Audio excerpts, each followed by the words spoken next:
Baik, seperti yang dijanjikan, fokus negeri di bawah bayu hari ini, kerjasama kerajaan negeri GRSBN diyakini diteruskan selepas PRU15.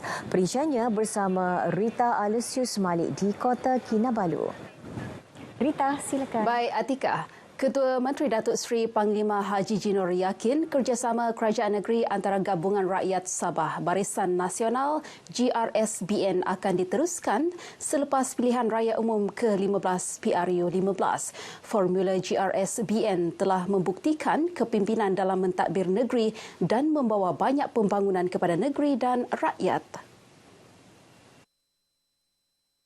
Dato' Haji Ji berharap pemimpin GRSBN terus bekerjasama padu untuk bersama-sama memajukan negeri demi kesejahteraan rakyat. Mengenai pengisytiharan cuti umum menjelang PRU pada 18 November, Dato' Haji Ji yang juga pengurusi GRS berkata perkara tersebut akan dibincangkan dalam Kabinet Negeri terlebih dahulu. Saya bawa dulu bincang dengan rakan-rakan di Kabinet. Tapi kalaulah ditakdirkan kita menang besar GRS dan Barisan Nasional di Sabah, apa juga salahnya sebagai penghargaan kepada rakyat kita, pengundi kita yang mahukan satu kerajaan yang stabil, politik yang stabil dan juga sebagai menghargai mereka menyokong kerajaan. Beliau berkata demikian ketika ditemui media selepas merasmikan bangunan baharu Sekolah Menengah SM Advent Tamparuli. Terdahulu, Dato' Haji Ji berkata kerajaan negeri memperuntukkan 3.38 juta ringgit kepada Badan Agama Bukan Islam, Sekolah Cina dan Mubalik di Tuaran tahun ini. Daripada jumlah itu, 1.078 juta ringgit adalah untuk Badan Agama Bukan Islam dan selebihnya untuk Sekolah Cina dan Mubalik. Dalam majlis berasingan, Dato' Haji Ji turut merasmikan Majlis Pecah Tanah Green and Nature Park, Sekolah Jenis Kebangsaan Cina SJKC Chonghua Tamparuli. Beliau turut mengumumkan peruntukan berjumlah RM150,000 bagi membantu pelaksanaan aktiviti dan program sekolah berkenaan. Pengundi muda disaran untuk membuat pilihan bijak dalam pilihan raya umum ke-15 PRU15. Pengerusi Barisan Nasional BN Sabah, Datuk Seri Panglima Bung Mokhtar Radin berkata, pemilihan calon yang tepat penting kerana ianya bakal menentukan hala tuju dan masa depan negara. Kita memberi penjelasan bahawa pilihan raya ini pilihan raya anak-anak muda. Kita bagi anak muda peluang menentukan masa depan. Pilihlah parti mana, calon mana, tapi jangan tersalah pilih. Sebab semua parti bertanding sudah ada track record. Datuk Bung Mokhtar berkata demikian selepas menghadiri program lepaking pengundi muda di Kampung Sipanggil Pasir Putih, Putatan. Bagi calon BN Parlimen P173 Putatan, Datuk Syahilmi Yahya yang menggunakan media sosial mendekati pengundi muda menasihati golongan tersebut agar menggunakan aplikasi digital dan media sosial secara berhemah serta bijak menapis maklumat yang didapati menerusi medium berkenaan.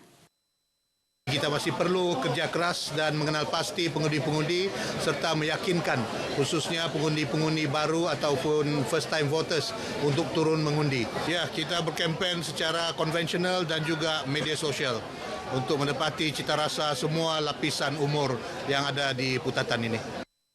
Sementara itu, calon Gabungan Rakyat Sabah GRS Parlimen Kota Kinabalu, Yi Tsai Yew juga senadah mahu pengundi muda bijak membuat pilihan terbaik demi masa depan rakyat dan negara. Yi juga memanfaatkan media sosial untuk mendekati pengundi muda dan pengundi baharu. So, social media is a very good platform to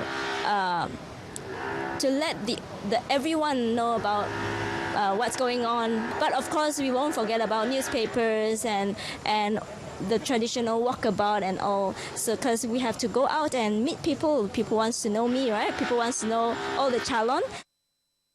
Beliau ditemui pemberita ketika mengadakan program tinjauan mesra di Kampung Air Kota Kinabalu. Berbaki 9 hari lagi sebelum hari pengundian pilihan raya umum ke-15 PRU15, perang bendera dalam kalangan parti bertanding, khususnya dalam kawasan Parlimen Sandakan, Batu Sapi dan Jebaran terus meriah. Tinjauan RTM di sekitar Jalan Utara, Pusat Bandar, Jalan Batu Sapi, Jalan Lintas Sibuga dan Jalan Airport Batu 7 Sandakan mendapati kawasan berkenaan dihiasi bendera dan poster calon. Selain itu, calon-calon yang bertanding juga semakin rancak turun padang mendekati pengundi di kawasan masing-masing. Calon warisan Parlimen P185 Batu Sapi alias Sani menyantuni penduduk di PPR Lintas Sibuga dalam lawatannya ke rumah-rumah masyarakat sekitar kawasan berkenaan. Manakala calon Pakatan Harapan P186 Sandakan Vivian Wong Sheryi bersama jentera melakukan tinjauan mesra dan menyampaikan risalah kepada peniaga di sekitar bandar utama IJM Batu 6. Kesemua calon yang bertanding dibenarkan berkempen selama 2 minggu bermula selepas proses penamaan calon hingga 11.59 malam pada 18 November ini. Kerja-kerja naik taraf Jalan Kampung Bunga Raya Keningau sejauh 2.2 km akan dilaksana awal tahun depan. Peruntukan bagi menaik taraf jalan tersebut telah diluluskan Kerajaan Negeri pada April lalu. Pembantu Menteri Kerja Raya Datuk Robert Tawik berkata naik taraf jalan tersebut bakal memberi keselesaan kepada pengguna, khususnya penduduk setempat. Saya dan pihak di dalam kerjaan JRSBN, saya telah pun mengangkat semula, memberi permohonan keutamaan kepada permohonan ini. Beliau yang juga adun bingkur ditemui media dalam majlis ramah mesra bersama penduduk di Kampung Tenobon Bunga Raya Keningau. Datuk Robert juga memaklumkan projek naik taraf jalan liau darat sejauh 3.2 km sedang dalam pelaksanaan oleh pihak kontraktor. Dalam pada itu, beliau juga mencadangkan agar jalan Baginda Kota Yangan dinaik taraf termasuk jalan ke Kampung Tigod yang masih belum diturap. Sebuah pusat pengumpulan hasil pertanian perlu diwujudkan di daerah Tenom. Ia bagi membolehkan petani memasarkan produk mereka secara terus tanpa pembabitan orang tengah. Calon Barisan Nasional BN Parlimen Tenom, Jamawi Jafar berkata, pada masa sama, penggunaan teknologi moden perlu diaplikasi bagi memajukan lagi sektor pertanian sekaligus meningkatkan pendapatan petani. Tenom ini merupakan pengeluar hasil-hasil pertanian yang terbaik di Sabah. Pengeluar getah yang terbesar di Sabah ada 2 LIGS di sini, Lakut Seberang dan juga di Skim Kuala Temani. Namun begitu, pendapatan masyarakatnya masih terlalu jauh rendah. Jadi kita kena ada idea baru, kita kena ada usaha baru dalam memajukan pertanian moden di kawasan ini, terutamanya menggunakan teknologi-teknologi yang lebih moden. Beliau berkata demikian kepada media dalam majlis pemimpin bersama rakyat di Tenom. Jamawi juga berharap sebuah institusi pengajian tinggi berkaitan pertanian juga dapat diwujudkan di Tenom bagi menarik minat anak muda untuk berkecimpung dalam keusahawanan pertanian. Baik, sekian paparan dari Negeri di Bawah Bayu. Untuk lebih banyak perkembangan semasa di tanah air, terus sahaja bersama Atika di Angkasa Puri. Atika? Baik, terima kasih Rita Alisius Malik untuk perkembangan dari Sabah.